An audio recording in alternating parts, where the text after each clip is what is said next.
nandito na naman po ako. Nagbabalik na naman ang inyong lola. Kumusta na po kayo? Gagawa ako ngayon ng dress na may putol po sa dibdib. Yan, ito lang po yung pattern ko. Ito yung front niya, ito yung back. Ito po yung sleeve. Maiksi lang po ang sleeve natin. At ito po yung skirt niya. Kurbada po ito sa balakang. At pencil cut po yung laylayan. Na-i-vlog ko na po yung pattern na to. Kung gusto nyo pong makita, paki-balikan nyo na lang po at nandun lang po yung vlog nito. Ngayon, ang tela ko guys, ang isang putol nito ay 1 yard and a half. Pagkakasyahin ko po siya dito sa dress na to. Ito po ay free size. Yan, 3 piraso ito guys. At ang benta ko po nito ay 300 ang isang dress. Yung kung gustong bumili, may nagtatanong po kasi kung paano bumili ng damit sa akin, i-PM nyo lang po ako. O, ito guys. Unahin natin itong tabasin. Yan, mag-iwan ako ng 1 inch na allowance.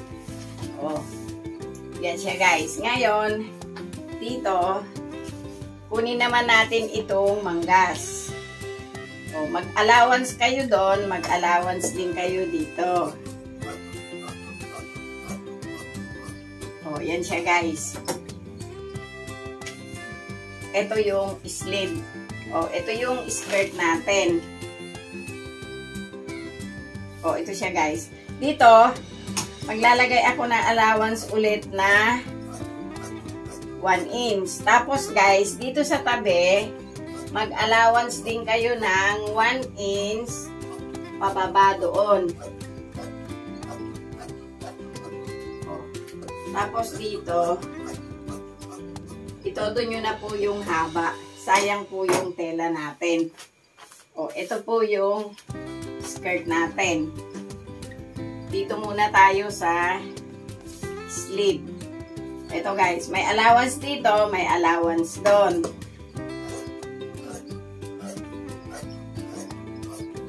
O, tapos guys, pagdating doon, yun, yung allowance nyo, ilagay nyo na lang sa tupi. O pagka 60 ang width, ilalagay nyo muna ito doon.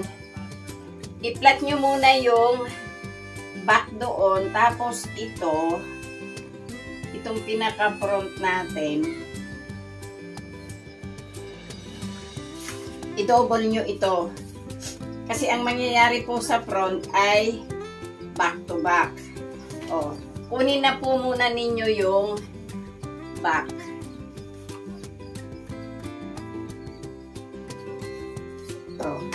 Ito kasi, sabi ko kanina sa inyo, naka-design ito sa sleeveless. Kaya dito, magdadagdag ako ng 1 inch. Bababa tayo doon. Tapos dito, allowance.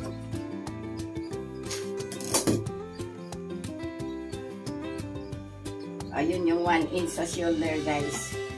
Pag nagdagdag kayo doon ng 1 inch, huwag nyong dagdagan ng 1 inch hanggang doon. Kailangan doon pa rin kayo mag-landing sa sleeve niya doon sa baba.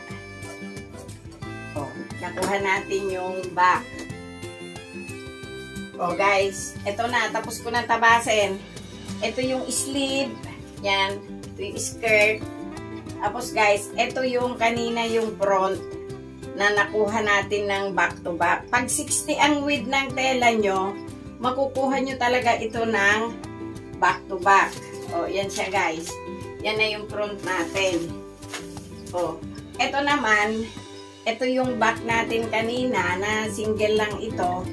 Tapos guys, kinuha ko yung tira sa sleeve na tela kasi malaki yun. Ito yung facing natin. Yan, para pag hinangar natin yung dress, kasi naka-v-neck tayo, ito ang makikita, hindi ito. O yan guys, tatahiin na natin. O guys, ito na yung dress natin. Yan. Unahin ko munang tupian itong, ayan, may bulsa tayo guys. Unahin ko munang tupian itong manggas. So guys, so, fold nyo lang siya ng maliit doon. Tapos, tupian nyo siya ng 1 inch.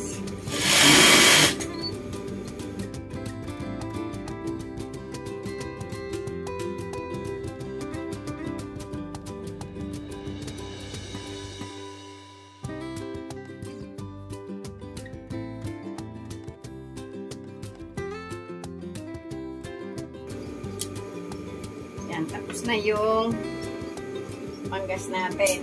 Ito yung front natin guys. Yung front nito ay back to back. Yan. Ihaya nyo to. Tapos itaob nyo itong back to back nya.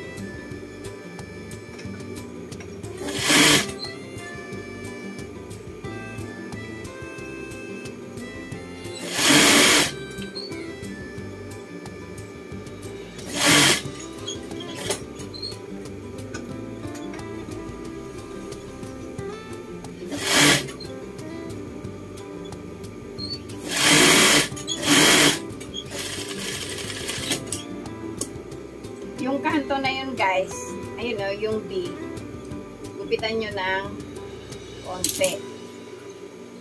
Yan, pagkagupit ninyo, dito, i-160 ninyo papunta sa kabila.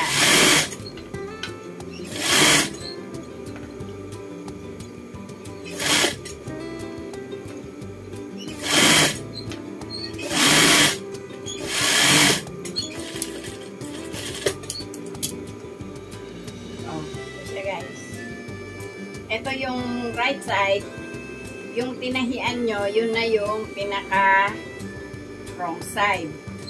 Ito guys, kagatan nyo ng 1.5 inch hanggang dito. Tapos habaan nyo lang, hindi nyo kailangan ulit-ulitin. Tapos dito, ituwid nyo yung tiklop. Ayan o. Yan, 1.5 inch. Oh. Ito na guys, may tax na tayo dito. Yung back, nilakihan ko ng facing. Kung may tela pa kayo, lakihan nyo yung facing. Para po ganito ang magiging tanaw ng back ninyo. Yan. Itaob nyo yung back. Itihaya nyo yung facing.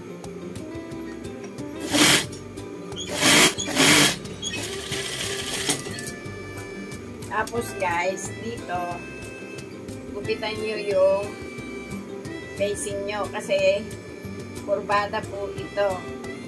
Para mamaya, pag binaliktad nyo, maganda yung flat nya. Ayun o, dito nyo ipaling yung tahe sa facing at pasadahan nyo ng 1/4. Oh, napasadahan na natin ng 1/4. Ayun, itong facing, i-116 nyo guys.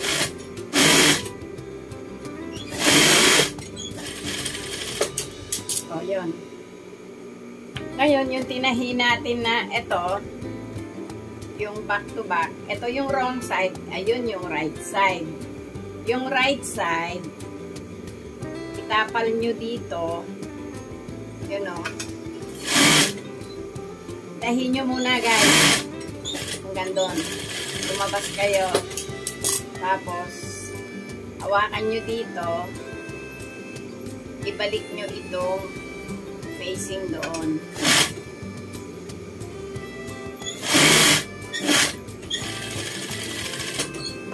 Para po hindi makapaltingnan. Bawasan nyo. Oh, yun siya guys. Oh. Dito tayo sa kabila.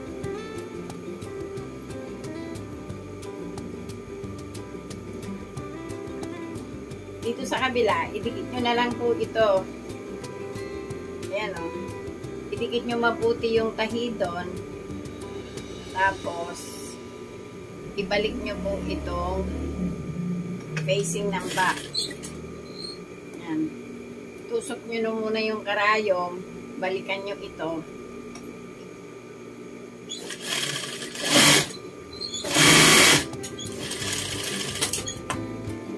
Oh, yan guys. Oh, tapos na tayo dito. Dito na tayo sa skirt.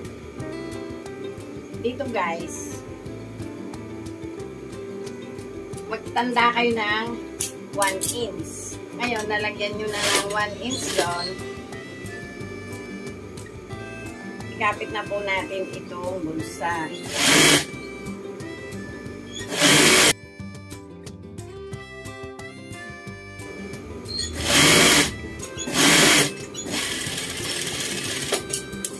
O, naikapit na natin yung bulsa.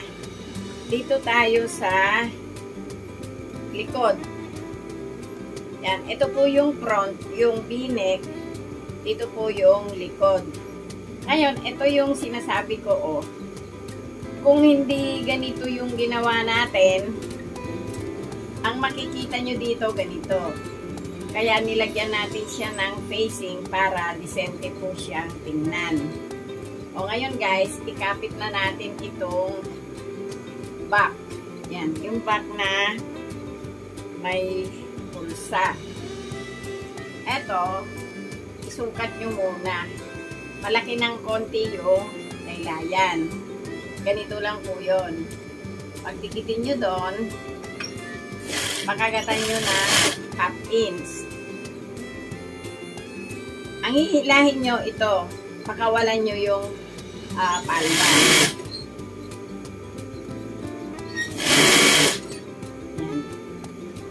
Kasi, pagdating dito mamaya, tatama din kayo, guys. Ayan o, konti na lang.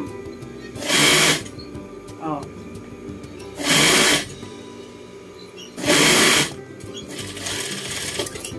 O, ito guys, i-aging ko sandali. O guys, ito na-aging na natin yung bewang. Itong in-aging natin, itong pinakain natin, i-fold nyo papunta dito sa baba. Sa palda, guys. Yan o. Idapa nyo ito ng pababa.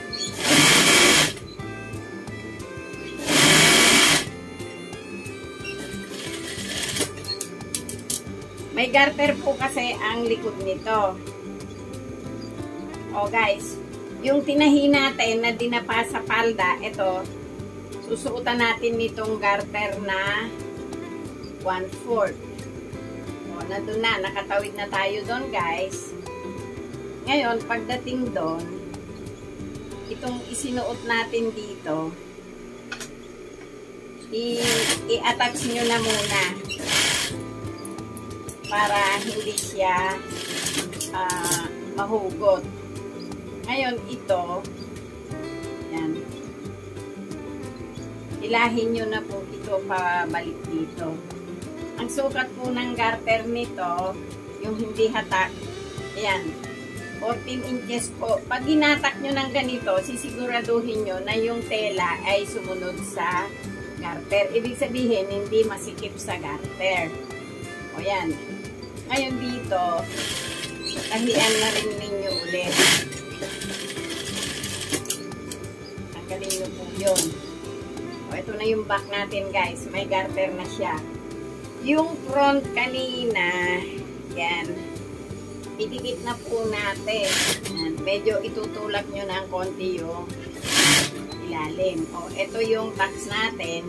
Ipalit sa harap. Diretso na po ito.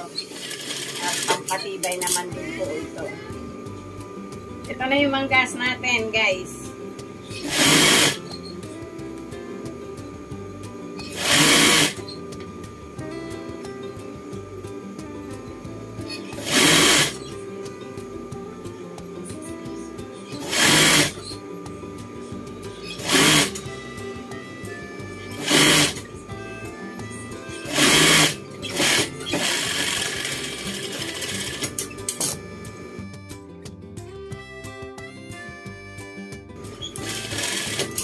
O, i-overlock ko muna siya, guys. So, guys, isasara na natin yung tagiliran. Na 5 thread ko na yung manggas.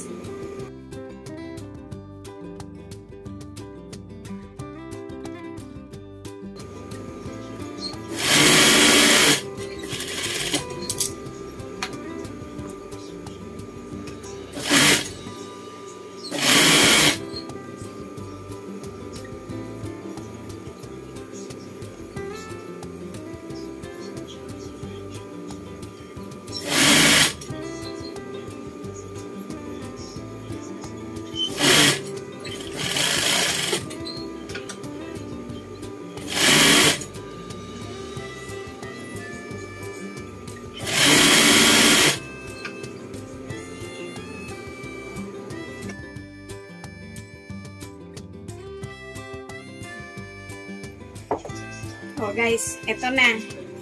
Na 5 thread ko na yung tagiliran. Tutupian na natin. Pagka nagtutupi ako ng tiyalis, hindi ko siya ino-overlock. Kasi, tumitigas yung dating ng pupi. Hindi siya nagmumum. Pagka ganito guys, maganda kasi ano siya eh. Sumunod siya doon sa tela.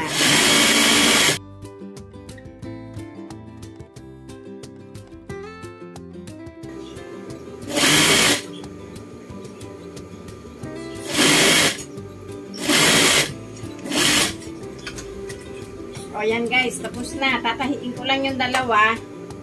At sabay-sabayin ko mamaya pakita sa inyo.